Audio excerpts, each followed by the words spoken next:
പ്രിയപ്പെട്ട വിദ്യാർത്ഥികളെ, നമ്മൾ 7th ചാപ്റ്ററാണ് പറഞ്ഞുകൊണ്ടിരിക്കുന്നത്. ഓൾട്ടർനേറ്റിംഗ് കറണ്ട്, അതിൻ്റെ പാർട്ട് 4 ആണ് ഇന്നത്തെ ചർച്ചാ വിഷയം. നമ്മൾ കഴിഞ്ഞ ക്ലാസ്സിൽ പവർ എ സി സർക്യൂട്ടിൻ്റെ പവറിൻ്റെ ഫോർമുല നമ്മൾ കണ്ടുവച്ചിട്ടുണ്ടായിരുന്നു. Power P is equal to V R M S into I R M S into cos phi. അതിൽ V R M S I R M എസിനെ പറയുന്ന പേര് അപ്പാരൻ്റ് പവർ എന്നാണ്. കോസ് ഫൈ അതിൻ്റെ പേര് പവർ ഫാക്ടർ എന്നാണ്. ദെർഫോർ ആവറേജ് പവർ പി, അതിന് മറ്റൊരു പേരും കൂടിയുണ്ട്, true power is equal to apparent power into power factor. Okay, അപ്പോൾ അതിലൊന്ന് പവർ ഫാക്ടർ എന്താണെന്ന് ചോദിച്ചാൽ true power divided by apparent power. So we can define power factor as it is the ratio of true power to apparent power in the circuit. അഥവാ cos phi is equal to, cos phi ആണല്ലോ power factor, cos phi is equal to true power by apparent power. പക്ഷെ നമ്മൾ impedance ട്രയാങ്കിളിൽ നിന്ന് നമുക്ക് പറയാം cos phi is equal to R divided by Z ആണ്. സെഡിന് പകരം നമ്മൾ ഇമ്പിഡൻസിൻ്റെ ഫോർമുലയായിട്ടുള്ള square root of R square plus X C minus X L whole square അത് കൊടുക്കാം. പിന്നെ പ്യുവർലി റെസിസ്റ്റീവ് സർക്യൂട്ട്. എന്താണ് പ്യുവർലി റെസിസ്റ്റീവ് സർക്യൂട്ട് എന്ന് പറയുമ്പോൾ നമ്മൾ മനസ്സിലാക്കേണ്ടത് ഫൈയുടെ value 0 ആണെന്നർത്ഥം.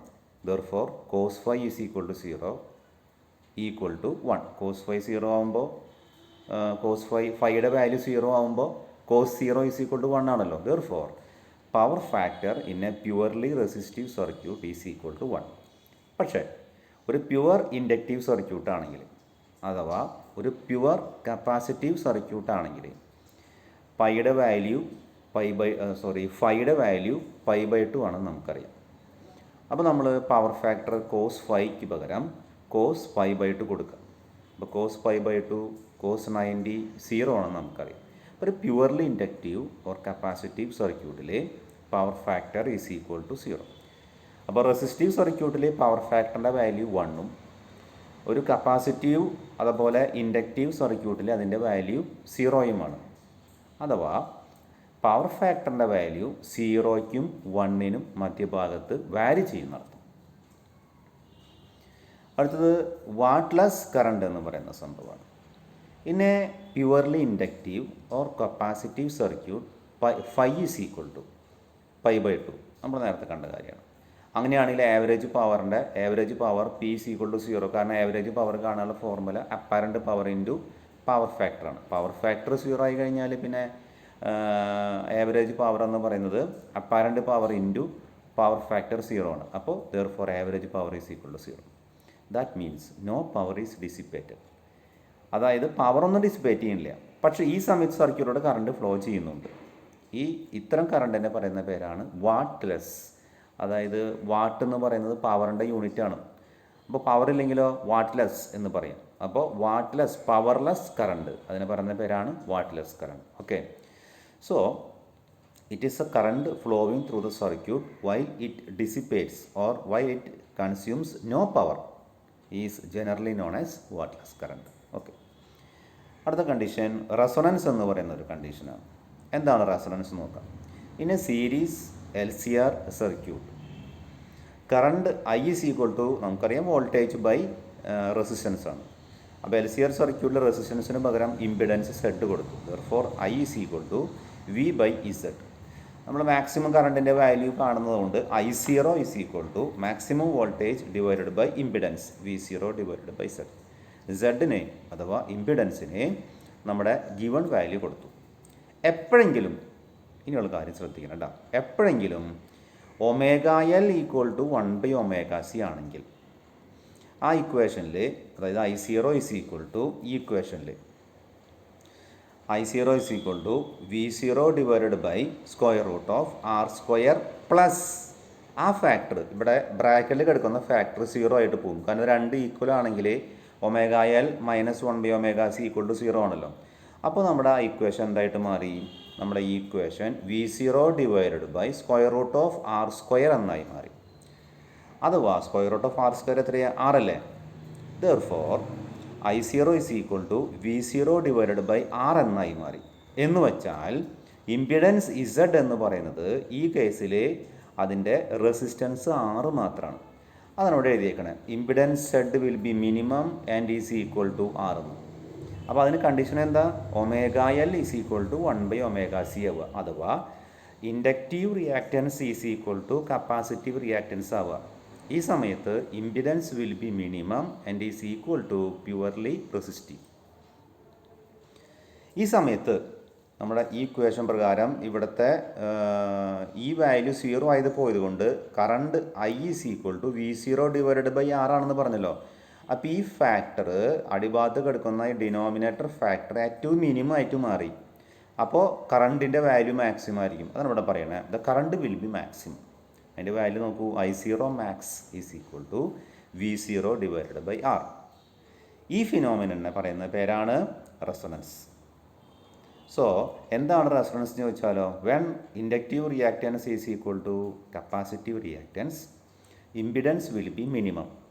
So the current flowing through the LCR circuit is maximum. This phenomenon is known as resonance.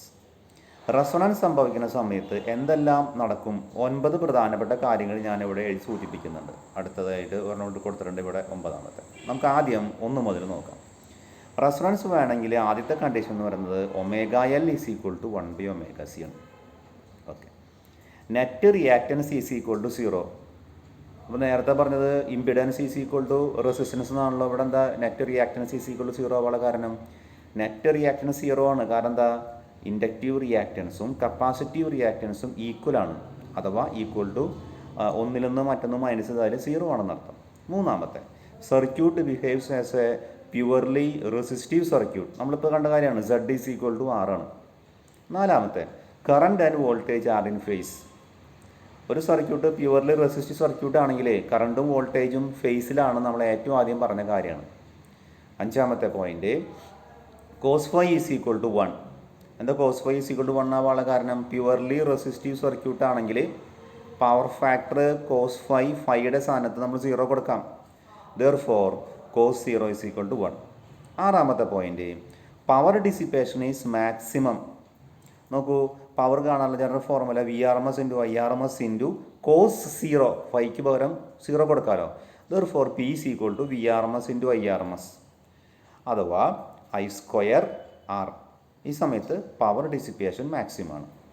അടുത്തത് നമ്മുടെ ഈ ഫോർമുലേനെ omega L is equal to 1/ωc എന്ന് പറയുന്ന ഫോർമുലയിൽ ഒമേഗയ്ക്ക് പകരം 2πf കൊടുക്കുക. അപ്പോൾ നമ്മുടെ ഇക്വേഷൻ ഇവിടെ നോക്കൂ, 2πfL is equal to 1/2πfc. അതിൽ നിന്ന് എഫ് കണ്ടുപിടിക്കുക. എഫിൻ്റെ formula F is equal to 1/2π√LC. ഇതാണ് അതിൻ്റെ ഫോർമുല. എന്ന് വെച്ചാൽ ഈ റെസൊണൻസ് സംഭവിക്കുന്ന സമയത്ത് സർക്യൂട്ടിലെ കറണ്ടിൻ്റെ ഫ്രീക്വൻസി അത് കാണാനുള്ള ഫോർമുല 1/2π√LC. ഈ ഫ്രീക്വൻസിയെ ഒരു പേര് പറയും റെസൊണൻറ്റ് ഫ്രീക്വൻസി എന്നാണ് അതിൻ്റെ പേര്. The frequency at which the current in series LCR circuit is maximum is called resonant frequency. ഒരു പെർട്ടിക്കുലർ ഫ്രീക്വൻസിയിൽ മാത്രമേ ആ സർക്യൂട്ടിലൂടെ കറണ്ട് മാക്സിമം ആവുള്ളൂ. ആ ഫ്രീക്വൻസിയെ പറയുന്ന പേരാണ് റെസൊണൻറ്റ് ഫ്രീക്വൻസി. 9ാമത്തെ point, inductive and capacitive reactance are equal. നമ്മൾ അങ്ങനെയല്ല ആരംഭിച്ചേ. Omega L is equal to 1/ωc ആണ്. ഒരു ഗ്രാഫ് വരച്ചിട്ടുണ്ട്. The variation of current with applied frequency of the AC source in 3 different circuit is given in the diagram. ഇത് വളരെ പ്രധാനപ്പെട്ടതാണ്. Y ആക്സിസിലെ കറണ്ടും X ആക്സിസിലെ ഫ്രീക്വൻസിയും ഉൾപ്പെടുത്തിക്കൊണ്ട് ഒരു ഗ്രാഫ് വരയ്ക്കണം. ഒരു സർക്യൂട്ടിലേക്ക്, പ്രത്യേകിച്ച് ഒരു LCR സർക്യൂട്ടിലേക്ക് നമ്മൾ ഒരു കറണ്ട് കടത്തി വിടുന്നു. Small amount of current is flowing through N LCR circuit. അതിൻ്റെ ആ സമയത്തെ ഫ്രീക്വൻസി മെഷർ ചെയ്തു. അത് നമ്മൾ രേഖപ്പെടുത്തി വെച്ചു. നമ്മൾ കറണ്ടിൻ്റെ ഇൻറ്റൻസിറ്റി വർദ്ധിപ്പിച്ചു. Again frequencies measured. So for different currents different frequencies are measured. ആ ഡാറ്റ ഉപയോഗിച്ചുകൊണ്ട് എ ഗ്രാഫ് ഈസ് ഡ്രോൺ. ആ ഗ്രാഫാണ് ഇവിടെ കാണുന്നത്. അങ്ങനെ 3 LCR സർക്യൂട്ടിൻ്റെ വരച്ചിട്ടുണ്ട്. 3ൻ്റെയും ഗ്രാഫ് അവിടെ കാണാം. ഒന്ന് പച്ച ലൈൻ കൊണ്ട് ഞാൻ വരച്ചിട്ടുണ്ട്, ഒന്ന് വയലറ്റ് കളർ കൊണ്ട്, മൂന്നാമത്തെ ബ്ലൂ കളർ കൊണ്ട് വരച്ചിട്ടുണ്ട്. ഈ എല്ലാ സമയത്തും എപ്പോഴെങ്കിലും റെസിസ്റ്റൻസിൻ്റെ വാല്യൂ സ്മോൾ ആവണ സമയത്താണ് ഈ പച്ച ഗ്രാഫിൻ്റെ പീക്ക് വരുന്നത്. ആ സമയത്ത് കറണ്ടിൻ്റെ വാല്യൂ മാക്സിമം ആണ്. റെസിസ്റ്റൻസിൻ്റെ വാല്യൂ മീഡിയം ആവുന്ന സമയത്ത് ഞാൻ ഗ്രാഫ് വരച്ചിരിക്കുന്നതാണ് ഇവിടെ വയലറ്റ് കളർ കൊണ്ട് വരച്ചിരിക്കുന്നത്. ആ സമയത്ത് നോക്കൂ, കറണ്ടിൻ്റെ വാല്യൂ കുറച്ചുകൂടെ സ്മോളാണ്. റെസിസ്റ്റൻസ് കൂടുന്തോറും കറണ്ടിൻ്റെ വാല്യൂ കുറയുന്നതായിട്ട് നമുക്ക് ഈ ഗ്രാഫിൽ നിന്ന് മനസ്സിലാക്കാം. ഏറ്റവും റെസിസ്റ്റൻസ് കൂടുതലുള്ളത് ആ LCR സർക്യൂട്ടിൻ്റെ ഗ്രാഫാണ് ഞാൻ അവിടെ ബ്ലൂ കളർ കൊണ്ട് വരച്ചിരിക്കുന്നത്. അതിൻ്റെ കറസ്പോണ്ടിങ് ആയിട്ടുള്ള കറണ്ടിൻ്റെ വാല്യൂ ഏറ്റവും കുറവാണെന്നർത്ഥം. അപ്പോൾ റെസിസ്റ്റൻസ് കുറയും തോറും സർക്യൂട്ടിലെ കറണ്ടിൻ്റെ വാല്യൂ കൂടും എന്നാണ് നമുക്കിതിൽ നിന്ന് മനസ്സിലാക്കേണ്ടത്. അടുത്തത് ആക്സെപ്റ്റർ സർക്യൂട്ടാണ്. സീരീസ് റെസൊണൻസ് സർക്യൂട്ടിനെ പറയുന്ന മറ്റൊരു പേരാണ് ആക്സെപ്റ്റർ സർക്യൂട്ട്. അതായത് ഒരു സീരീസ് റെസൊണൻസ് സർക്യൂട്ടിലേക്ക് അഥവാ ഒരു LCR സർക്യൂട്ടിലേക്ക് ഒരുപാട് ഫ്രീക്വൻസി ഉള്ള കറണ്ടിനെ ഫീഡ് ചെയ്യാം. റെസൊണൻസ് സംഭവിക്കുന്ന സമയത്ത് ഒരു പെർട്ടിക്കുലർ ഫ്രീക്വൻസിനെ മാത്രം അക്സെപ്റ്റ് ചെയ്യും, ബാക്കി എല്ലാ ഫ്രീക്വൻസിനെയും റിജക്റ്റ് ചെയ്യും. അപ്പോൾ റെസൊണൻസ് സംഭവിക്കുന്ന സമയത്ത് ഈ പെർട്ടിക്കുലർ ഫ്രീക്വൻസിനെ മാത്രം ആക്സെപ്റ്റ് ചെയ്യുന്നത് കൊണ്ട് this circuit is also known as acceptor circuit. അതിന് വേണ്ട കണ്ടീഷൻസ് നമ്മൾ 9 മുൻപ് പറഞ്ഞത് പ്രത്യേകം ഓർക്കുക. ഇത് കൂടാണ്ട് acceptor circuit is also possible when the voltage across the inductor and capacitor cancel each other. അടുത്ത point, tuning A radio circuit. Acceptor സർക്യൂട്ടിന് ഒരുപാട് എക്സാമ്പിളുകളുണ്ട്. ഒരു TV പ്രോഗ്രാം ആ TV ട്യൂൺ ചെയ്യുന്നത്, അതുപോലെ ഒരു റേഡിയോ ട്യൂൺ ചെയ്യുന്നത് ഒക്കെ എക്സാമ്പിളാണ്. ഉദാഹരണത്തിന് തൃശ്ശൂർ തന്നെ ഒരുപാട് റേഡിയോ സ്റ്റേഷനുണ്ട്, FM റേഡിയോ സ്റ്റേഷൻസ്. അതിൽ നമ്മൾ ഒരു പെർട്ടിക്കുലർ റേഡിയോ സ്റ്റേഷൻ മാത്രം എങ്ങനെ കേൾക്കാൻ സാധിക്കുന്നത്? ആ പെർട്ടിക്കുലർ ഫ്രീക്വൻസിനെ മാത്രം ആക്സെപ്റ്റ് ചെയ്യുന്നു. ആ സമയത്ത് റേഡിയോയുടെ ഉത്ഭവത്തോടെ ഫ്ലോ ചെയ്യുന്ന കറണ്ടിൻ്റെ വാല്യൂ മാക്സിമം ആവുന്നു. So that particular radio station is tuning. അപ്പോൾ അത് മാത്രം നമുക്ക് കേൾക്കാൻ സാധിക്കുന്നു. ഒന്ന് വായിച്ച് നോക്കാം. Tuning radio circuit. Resonance circuits have many applications like tuning A radio and TV. The signals are transmitted by different broadcasting stations. Broadcasting stations എന്ന് പറയുന്നത് റേഡിയോ സ്റ്റേഷൻ പറയുന്നത്. These signals are received by the antenna എന്ന് പറയുന്നത് റേഡിയോയുടെ, നമ്മുടെ കയ്യിലുള്ള റേഡിയോയുടെ antenna, and acts as a source for the tuning circuit. When the resonant frequency of the tuning circuit matches, resonant frequency എന്ന് പറയുന്നത് നമ്മുടെ റേഡിയോയുടെ ഉൾഭാഗത്തുള്ള LCR സർക്യൂട്ടിൻ്റെ റെസൊണൻറ്റ് ഫ്രീക്വൻസിയും പുറമേ നിന്ന് വരുന്ന റേഡിയോ സ്റ്റേഷൻ്റെ ഫ്രീക്വൻസിയും മാച്ച് ആവുന്ന സമയത്ത് the circuit drives maximum current. അങ്ങനെ പറഞ്ഞ പേരാണല്ലോ ആക്സെപ്റ്റർ സർക്യൂട്ട് അഥവാ റെസൊണൻസ് സർക്യൂട്ട് എന്ന്. അങ്ങനെ ആ റേഡിയോ സ്റ്റേഷൻ മാത്രം പ്രോസസ്സ് ചെയ്യുന്നു. ഓക്കെ. അടുത്തത് sharpness of resonance quality factor അഥവാ Q ഫാക്ടർ. ഒരു ഗ്രാഫ് വരച്ചിരിക്കുന്നു, നേരത്തെ വരച്ചിരുന്ന സെയിം ഗ്രാഫ് തന്നെയാണത്. Y ആക്സിസിൽ നമ്മൾ തിരിക്കുന്നത് കറണ്ട്, X ആക്സിസിൽ നമ്മൾ ഫ്രീക്വൻസി അഥവാ ആംഗുലാർ ഫ്രീക്വൻസി ഒമേഗ. ഗ്രാഫിൻ്റെ നേച്ചർ നോക്കൂ, ഗ്രാഫ് അവിടെ വരച്ചിട്ടുണ്ട്. നോക്കൂ, ഈ പർട്ടിക്കുലർ സമയത്ത് കറണ്ടിൻ്റെ വാല്യൂ മാക്സിമം ആവുന്ന വാല്യൂ ആണ് അവിടെ വരച്ചിരിക്കുന്നത്. കറണ്ടിൻ്റെ വാല്യൂ മാക്സിമം ആവുന്ന സമയത്ത് ആ മാക്സിമം കറണ്ടിനെ 1/√2 കൊണ്ട് മൾട്ടിപ്ലൈ ചെയ്യുന്ന കിട്ടുന്ന സമയത്ത് വാല്യൂ എത്രയാണോ അതാണ് ഇവിടെ മാർക്ക് ചെയ്തിരിക്കുന്നത്. അതിന് കറസ്പോണ്ടിങ് ആയിട്ടുള്ള ആംഗുലാർ ഫ്രീക്വൻസീനെ ω2 എന്നുള്ള പേരിലും ω1 എന്നുള്ള പേരിലൂടെ വരച്ചിരിക്കുന്നു. കറണ്ട് മാക്സിമം ആവുന്ന സമയത്തെ ഫ്രീക്വൻസിയാണ് ω0 എന്ന് പറയുന്നത്. അതായത് റെസൊണൻസ് ഫ്രീക്വൻസി കറസ്പോണ്ടിങ് ആയിട്ടുള്ള ആംഗുലാർ ഫ്രീക്വൻസി. ഓക്കെ, ഇനി ഒന്ന് വായിച്ച് നോക്കാം. Consider the frequencies ω1 and ω2 at which current falls to 1/√2 times the value at resonance. ആ പോയിൻറ്റ്സിനെ പറയുന്ന പേരാണ് ഹാഫ് പവർ പോയിൻറ്റ്സ്.